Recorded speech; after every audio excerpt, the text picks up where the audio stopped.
Ketika Demu masuk ke dalam kamar kakaknya, dia melihat Sekar kakaknya tengah duduk ongkang-ongkang kaki di atas lemari, sembari tertawa sambil mengelus-elus perut besarnya itu.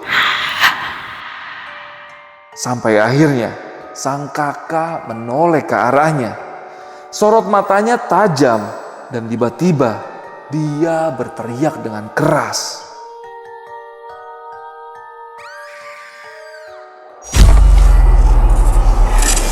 Demung segera berlari ke rumah pamannya untuk mengabarkan hal ini.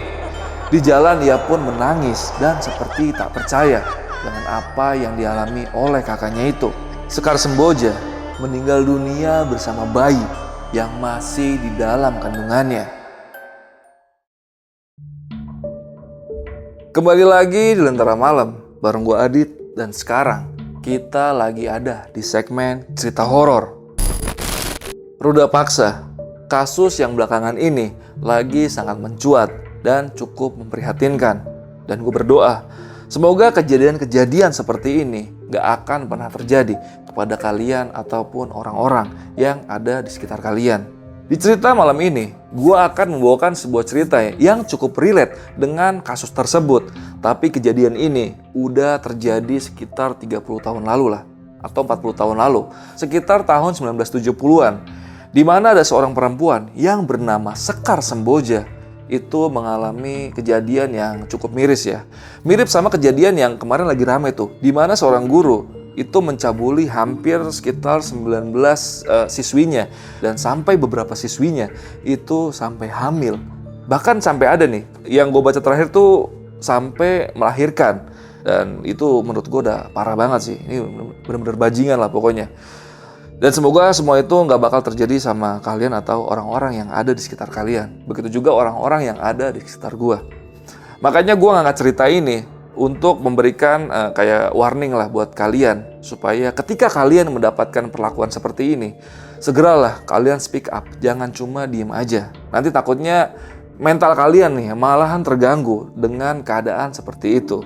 Jadi gue mohon kalau kalian mengalami hal-hal seperti yang dialami Sekar Semboja yang nanti gue ceritain, lebih baik kalian speak up, jangan cuma memendam sendiri. Takutnya nanti kejadian sama kayak yang dialami Novia kalau nggak salah namanya, yang kemarin itu sempat suicide di samping makam ayahnya, dan itu sangat miris banget ya. Gue cukup berduka lah dengan kejadian itu. Semoga jangan ada lagi Novia berikutnya di Indonesia. Dan ya udah, nggak usah lama-lama lagi sebelum kalian dengar ceritanya. Oh iya. Nanti ceritanya jangan ada yang skip ya. Skip iklannya aja kalau ceritanya jangan. Dan gak usah lama-lama lagi. Sebelum kalian dengar ceritanya, kalian tonton dulu intronya.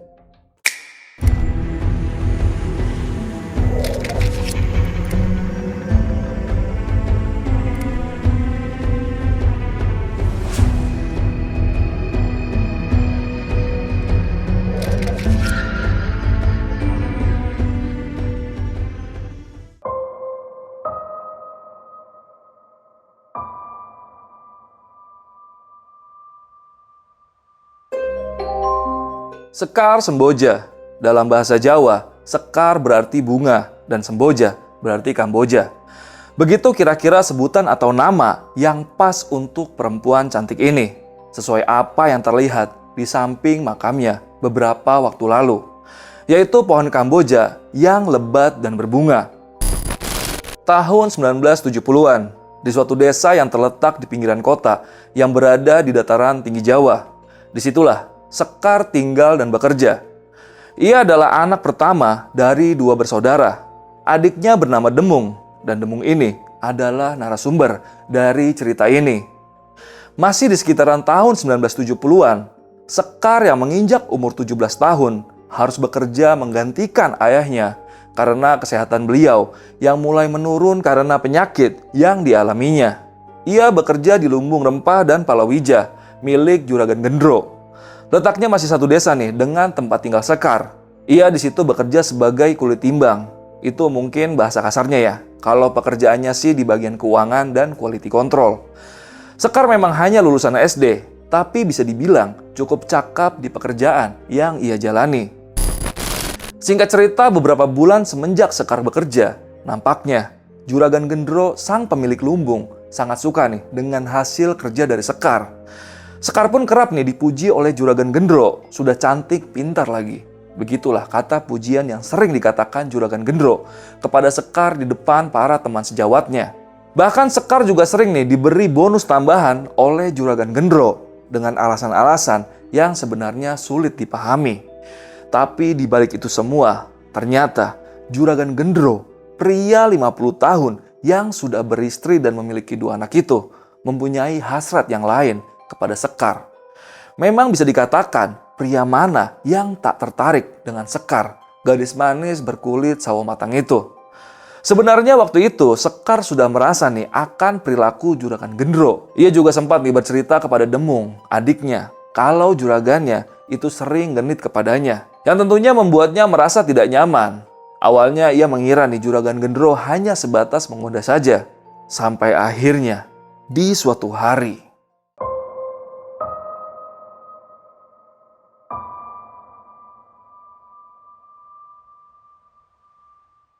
sore itu di gudang mulai sepi. Nampaknya semua pekerja sudah pulang, kecuali Sekar dan Juragan Gendro. Di antara karung-karung jahe yang berjejer, Sekar nampak tengah membereskan meja tempat ia bekerja. Sesekali badannya membungkuk untuk memungut jahe yang berceceran di lantai. Juragan Gendro nampak duduk di alat timbang. Di sini, sebenarnya Sekar tahu kalau sedari tadi juragan itu terus mengamati gerak-geriknya. Sampai akhirnya, tanpa sengaja pandangan matanya saling tatap-menatap. Seketika Sekar mencoba berpaling, seraya berpura-pura menata-nata mejanya. Di sini firasatnya mulai tak baik ketika ekor matanya melihat Juragan Gendro mulai berjalan mendekatinya. Dan benar saja, perlahan-lahan Juragan Gendro memegang kedua pundak Sekar, mendekatkan mulutnya ke telinga Sekar dan berkata, "Cah Ayu." Ia yang ketakutan mencoba nih melepaskan tangan itu dari pundaknya. Tapi justru di sini Juragan Gendro mulai tak terkendali. Dan disinilah Sekar diruda paksa. Ia sudah mencoba nih memohon agar Juragan Gendro tak melakukan hal ini. Tapi nampaknya si bajingan Gendro ini tak memperdulikannya dan melanjutkan aksi bejatnya itu. Setelah selesai, Juragan Gendro memberikan uang nih 200.000 rupiah kepada Sekar sambil mengancamnya agar Sekar tidak menceritakan hal ini kepada siapapun. Sore itu Sekar berjalan pulang dengan agak pincang sambil memegangi perutnya dan sembari mengusap air matanya. Sesampainya di rumah, ia harus menelan kesedihannya nih ketika melihat ayahnya yang pucat tengah duduk di ruang tamu. Sembari menahan sakit, Sekar buru-buru masuk ke kamarnya. Di sini Demung, adiknya, sebenarnya sudah curiga nih dengan gelagat Sekar, kakaknya itu. Tapi memang mereka tak begitu akrab. Jadi semua ini seperti berlalu begitu saja. Yang jelas, setelah kejadian itu, Sekar sempat tidak masuk kerja selama 3 hari. Singkat cerita, hari pun berlalu. Sekar mulai beraktivitas seperti biasanya. Sejak kejadian itu, ia menjadi tak banyak bicara. Kala itu keluarga sama sekali nih nggak menaruh curiga kepada Sekar. Dan untuk beberapa waktu, Sekar berhasil menelan pil pahit itu seorang diri. Tapi di balik semua itu, ternyata kebejatan Juragan Gendro tak berhenti. Ia mengulangi perbuatan itu hingga 2 kali lagi.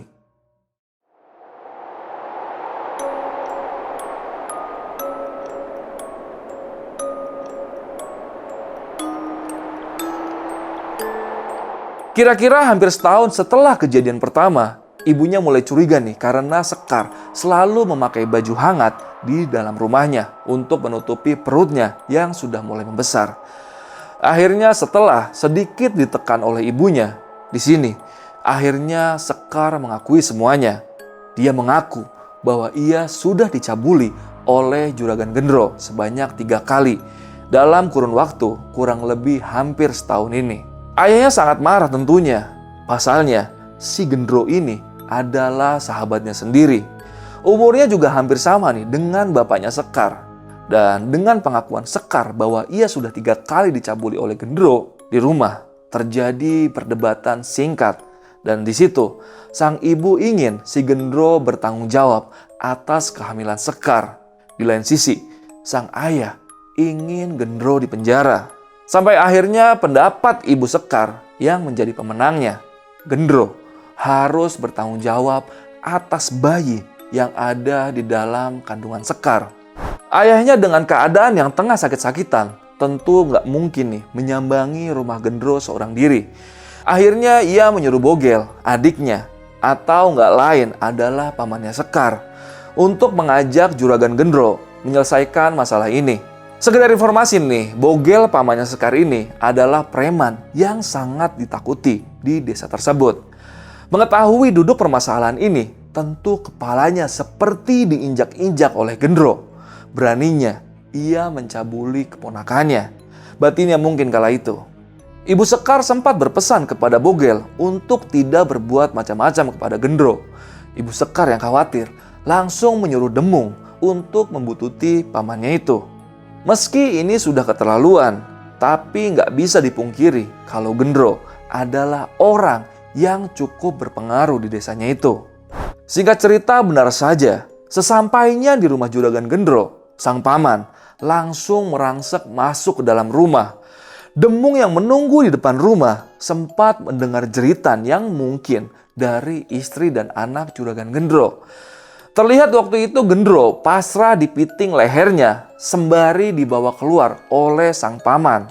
Menurut kesaksian Demung, sepanjang jalan sampai rumah Sekar, tiada henti nih, Bogel sang paman melayangkan moga mentah ke arah muka Juragan Gendro. Banyak warga yang keluar dari rumahnya mendengar keributan itu. Tapi tak ada satupun nih yang berani melerai ketika mereka tahu kalau Bogel sedang mengamuk saat itu. Singkat cerita, sampailah Gendro di rumah Sekar. Gak ada perdebatan yang panjang karena di sini Juragan Gendro langsung mengakui perbuatannya dan ia akan bertanggung jawab untuk menikahi Sekar. Tapi beberapa saat kemudian datanglah istri Juragan Gendro bersama Pak Jayus, seorang kamituo atau kepala dusun di desa tersebut. Kebetulan dia adalah kakak ipar dari Gendro. Istri Gendro yang belum tahu duduk permasalahannya seketika langsung mencak-mencak di situ, berbicara tinggi, dan dia berdalih akan menuntut penganiayaan yang dialami oleh Juragan Gendro. Begitu juga Pak Jayus yang kelihatan marah. Di sini sang paman kembali emosi dan menceritakan permasalahannya dengan gaya jalanannya. Dan pembicaraan itu ditutup dengan kata, Kalian semua, kalau masih ngeyel, malah saya robek mulutnya Gendro ini. kata paman Bogel kepada Pak Jayus dan istrinya Juragan Gendro. Sejenak suasana menjadi hening. Istri Gendro yang mendengar penjelasan itu kemudian histeris dan menjambak rambut suaminya. Sembari menangis, ia memaki-maki suaminya. Sebagai seorang istri, tentu ia kecewa nih dengan kelakuan suaminya itu.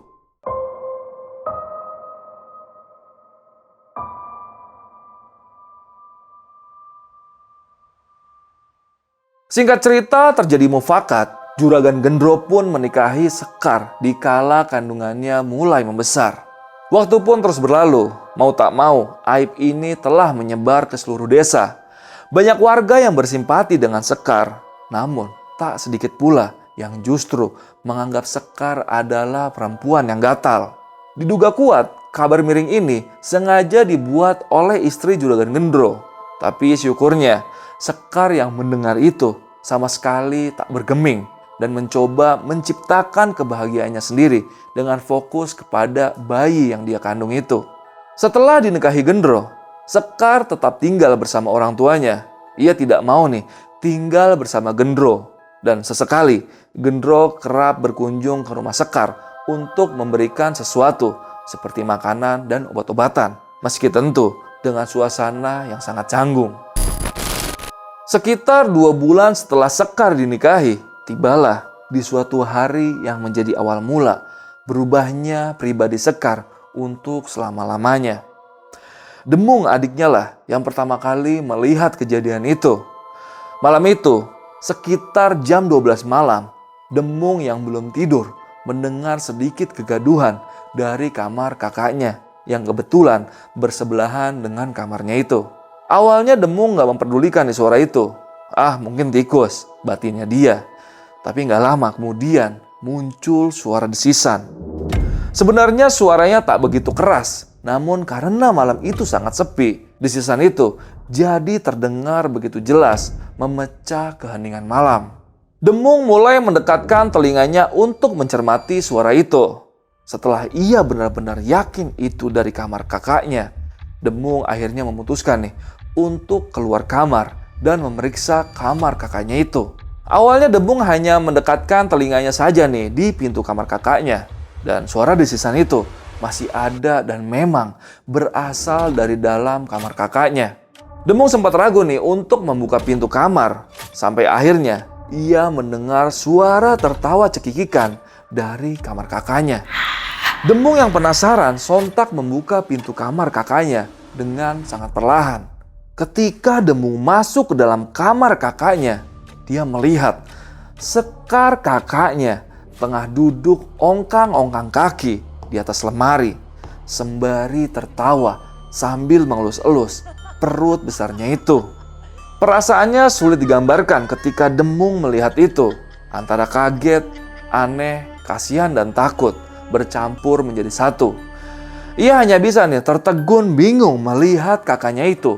Sampai akhirnya sang kakak menoleh ke arahnya. Sorot matanya tajam dan tiba-tiba dia berteriak dengan keras.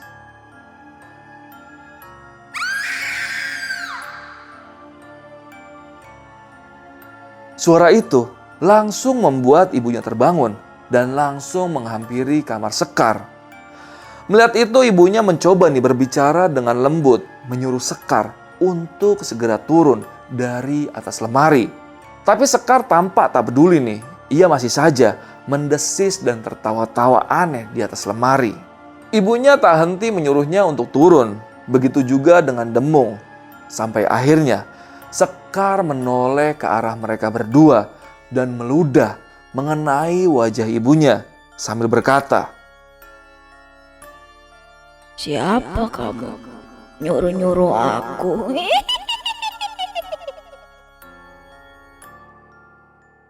Kata Sekar dengan nada yang meninggi dan disusul dengan tawa cekikikan. Sampai tak selang lama, tiba-tiba Sekar melompat dari atas lemari dan langsung berjalan menuju ranjangnya.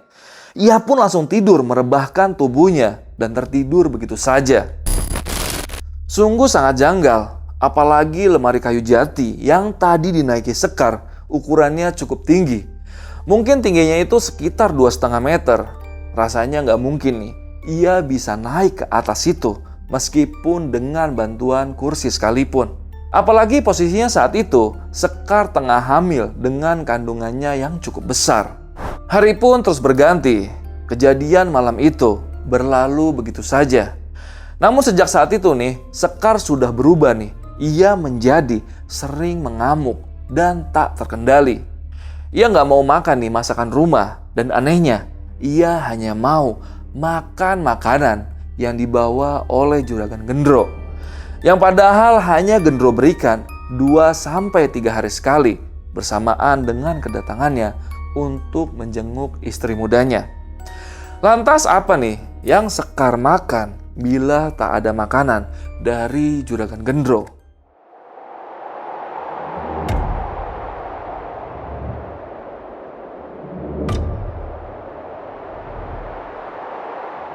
Sore hari itu, sudah 2 hari Gendro tidak menjenguk Sekar. Ibunya sudah mencoba memasak makanan kesukaannya dahulu, tapi Sekar tetap saja tidak mau.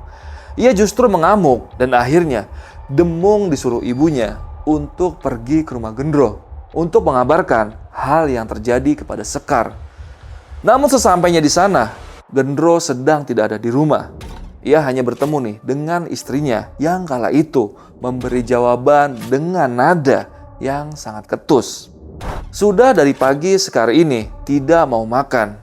Demung yang khawatir lantas berinisiatif membelikan makanan di jalan. Rencananya di rumah ia akan berbohong kepada kakaknya kalau makanan itu adalah makanan dari Juragan Gendro.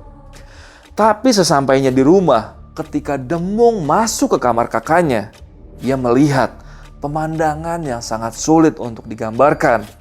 Yang jelas, apa yang dilakukan kakaknya saat itu adalah ia jongkok dan buang air besar di atas ranjangnya sendiri. Dan pilunya lagi, Sekar juga tampak tengah memunguti kotorannya dan memakan kotoran itu. Demung yang melihat itu seketika langsung berlari memeluk kakaknya itu. "Kamu kenapa, Kak? Kok jadi seperti ini?" kata Demung sambil menangis di pelukan kakaknya. Gak ada ekspresi apapun dari Sekar saat itu. Ia masih saja menatap kosong sembari terus mencoba memunguti kotorannya dan memakannya. Sembari memegangi tangan kakaknya, Demung memanggil-manggil ibunya yang sedari tadi mengurus kambing di belakang rumah. Ayah Sekar juga kebetulan sedang berobat bersama sang paman hari itu. Jadi keadaan rumah kala itu cukup lenggang dan gak selang berapa lama, sang ibu pun menghampiri mereka berdua. Ia yang melihat keadaan itu langsung segera mengambil air untuk membersihkan Sekar. Sementara Demung tengah memapah kakaknya menjauh dari ranjang. Hari pun terus berlalu. Semakin hari tingkah lakunya pun semakin aneh. Sekar perilakunya berubah menjadi seperti seorang laki-laki. Ia akan marah ketika dipanggil dengan nama Sekar. Dan juga makannya semakin hari itu semakin banyak. Gendro pun terlihat semakin sering bolak-balik menjenguk untuk mengantarkan makanan. Karena seperti yang kita tahu, Sekar hanya mau makan makanan yang diberikan oleh Gendro saja. Perilakunya sangat aneh lah pokoknya. Ia nggak pernah mau mandi Duduknya pun seperti laki-laki dengan perut besarnya yang selalu dibiarkan terbuka. Dengan keadaan yang seperti itu, pihak keluarga mengira Sekar mengalami gangguan jiwa. Tapi di sini Demung, adiknya, yang menyaksikan bagaimana perubahan kakaknya itu, sulit menerima perihal itu. Pasalnya proses perubahannya tidak melandai atau sedikit demi sedikit, tapi drastis, berawal hanya dalam satu malam, di mana ketika tiba-tiba di tengah malam kakaknya berada di atas lemari sekitar 3 minggu yang lalu. Ditambah lagi Sekar hanya mau makan makanan dari Gendro. Itulah yang membuat Demung semakin menaruh kecurigaan kepada Juragan Gendro. Apakah Gendro menaruh sesuatu yang jahat di makanan yang diberikannya kepada Sekar kakaknya? Jelas kalau dirunut, Gendro sangat punya motif untuk melakukan itu. Demung pun mencoba mengkomunikasikan pendapatnya kepada ibu dan ayahnya. Tapi mereka masih tak percaya dan menyuruh Demung untuk tidak berpikir macam-macam. Namun pada suatu hari, ada kejadian yang membuat orang tuanya setidaknya berpikir tentang pendapat dari Demung itu. Jadi begini ceritanya. Sekitar 2 bulan sudah Sekar mengalami keadaan yang masih diduga gangguan jiwa. Meskipun keanehan-keanehan semakin sering muncul dalam dirinya Sekar. Sekarang Sekar juga gak mau lagi dipanggil dengan nama Sekar. Ia selalu memperkenalkan dirinya dengan nama Badak Sewu. Di kandungannya yang sudah menginjak kurang lebih 8 bulan ini, kelakuannya semakin hari semakin menjadi seperti seorang laki-laki. Ada satu cerita yang dialami Demung bersama ayah dan ibunya. Waktu itu pintu kamar Sekar memang sengaja dikunci dari luar. Ayah, ibu, dan Demung adiknya tengah duduk di ruang tamu yang berada tepat di depan kamar Sekar. Di situ memang mereka sedang membicarakan Sekar membicarakan keadaan yang kian hari kian memburuk. Mereka berunding mau dibagaimanakan Sekar ini agar bisa sembuh. Sang ibu dan Demung mulai beranggapan ada campur tangan sihir yang membuat Sekar menjadi seperti itu. Sang ayah juga sedikitnya mempercayai hal itu karena ia melihat sendiri perubahan dari anaknya itu yang cukup janggal. Namun di dalam pembicaraan itu, sang ayah tetap ingin membawa Sekar ke jalur medis terlebih dahulu. Dan tiba-tiba di tengah obrolan mereka terdengar suara gebrakan dari kamar Sekar. Buka! Dengar tidak kalian? Buka! Siapa itu? Aku Badak Sewu. Gak usah nyari Sekar. Dia sudah mati. Mendengar perkataan itu, sang ayah langsung beranjak dari tempat duduknya dan membuka kunci kamar Sekar. Setelah dibuka kamar Sekar sangat gelap sekali. Sang ayah mulai melangkah masuk seraya memanggil-manggil nama Sekar anaknya. Diikuti dengan Demung dan sang ibu di belakangnya. Namun, baru beberapa langkah mereka memasuki kamar itu, tiba-tiba ada angin kencang yang mendorong ke arah mereka. Sang ayah sempat sedikit terpental dan jatuh mengenai Demung dan sang ibu di belakangnya. Dan di situ, tiba-tiba terlihat ada dua mata merah menyala dari dalam kamar yang gelap itu, berdiri di atas ranjang Sekar. Tubuhnya terlihat cukup jelas karena terkena cahaya dari ruang tamu. Sosok itu kini hanya diam, tak berkata sepatah kata pun. Ketika semakin jelas dilihat, ternyata pijakan kaki dari sosok itu berdiri adalah tubuh Sekar yang tengah berbaring. Mereka bertiga seakan tak percaya nih melihat sosok itu. Sang ayah nampak ketakutan dan memundurkan langkahnya seraya memberi isyarat kepada Demung dan ibunya untuk menjauh dari kamar Sekar. Namun tiba-tiba saja mata merah dari sosok itu mulai meredup dan menghilang.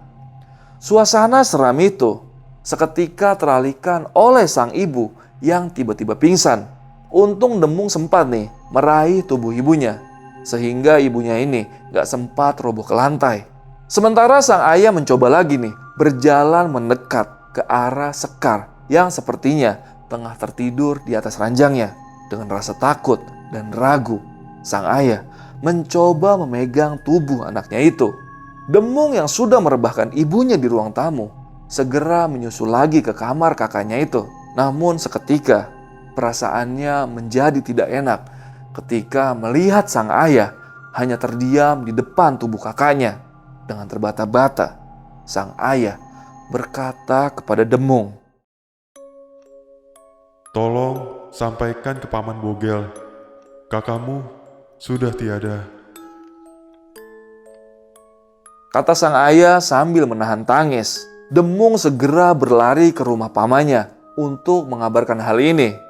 Di jalan ia pun menangis dan seperti tak percaya dengan apa yang dialami oleh kakaknya itu. Sekar Semboja meninggal dunia bersama bayi yang masih di dalam kandungannya, tanpa isyarat apalagi kata perpisahan. Demung, ayah dan ibunya menduga kuat apa yang terjadi pada Sekar kakaknya ini ada campur tangan kekuatan lain, entah ini santet, tenung ataupun teluh. Dan kalau memang dugaan ini benar, tentu Juragan Gendro lah tersangka utamanya batin mereka bertiga.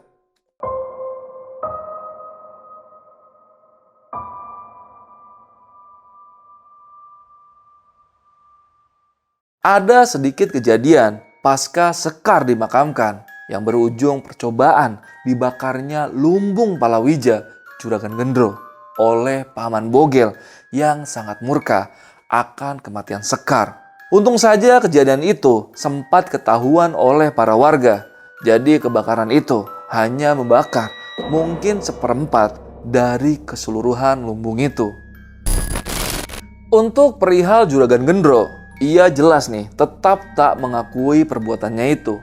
Lagi pula hal-hal seperti itu juga sulit dibuktikan oleh siapapun. Memang tak ada nih yang menuduh secara verbal. Tapi saat itu Gendro selalu mengatakan dengan halayak ramai kalau dia sangat mencintai dan sangat kehilangan atas kematian Sekar. Yang jelas perkataan-perkataannya pasca meninggalnya Sekar justru menggiringnya menjadi pihak yang tertuduh.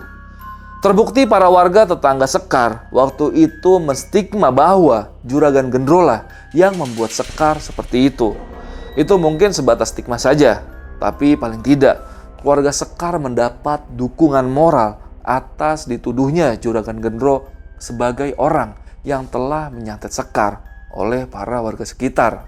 Apakah Sekar benar-benar diguna-guna oleh Juragan Gendro atau hanya gangguan medis? Silakan tulis pendapat kalian di kolom komentar. Abuse of power itulah yang membuat gua akhirnya mengangkat cerita ini. Dimana gue harus kasih warning kepada kalian nih, dimanapun kalian berada, harus tetap waspada. Jangan sampai hal yang dialami Sekar ini berulang kepada kita ke depannya. Abuse of power ini sering banget nih gue dengar dari orang-orang sekeliling gue. Walaupun hanya sekedar genit-genit semata, tapi itu adalah sebuah benih nih, dimana hal-hal yang dialami Sekar ini bisa terjadi kepada kalian. Dan info sedikit, abuse of power itu maksudnya penyalahgunaan kekuasaan ya, atau kekuatan. Dan itu sering terjadi antara atasan ke bawahan, entah itu guru kepada murid, orang tua kepada anak, dan seterusnya. Jadi terlepas dari kisah mistis yang dialami oleh keluarga Sekar tadi, gue ingetin nih sekali lagi, kalau kalian mengalami seperti apa yang dialami Sekar, segeralah nih kalian buka suara. Jangan dipendam sendiri, jangan sampai hal buruk terjadi kepada kalian. Seperti apa yang dialami sama Novi yang kemarin-kemarin tuh ya, yang lagi viral ya. Novi yang kemarin tuh yang sempat viral karena meninggal bunuh diri di samping makam ayahnya. Kalian pasti udah tahu lah kalau kasus itu ya. Buat yang belum tahu, kalian bisa searching aja di Google. Banyak kok nih artikel yang ngebahas tentang si Novi ini. Dan kisahnya itu ya nggak beda jauh sama yang dialami sama Sekar ini. Dimana dia ruda paksa diperkosa ya, ruda paksa lah atau diperkosa, dan akhirnya kalau si Novi ini dia suicide lah di samping makam orang tuanya atau bapaknya. Dan semoga kalian atau orang-orang yang menonton ini dan semua orang sih yang ada di dunia ini jangan sampai mengalami hal-hal yang seperti ini. Semoga ke depan moral-moral orang yang punya power atau yang biasanya melakukan hal-hal seperti ini itu segera disadarkan lah. Moralnya semoga menjadi lebih baik ke depannya. Ya udah, paling malam ini cukup segitu aja. Ini cerita ditulis sama Agil R. Saputra ya di akun Twitternya. Ini tweetnya bagus banget, kalian bisa mampir di Twitternya Agil di @agilsaputra. Linknya gue taruh di deskripsi. Ya udah, paling malam ini gue rasa cukup segitu aja. Gue Adit dari Lentera Malam, izin pamit.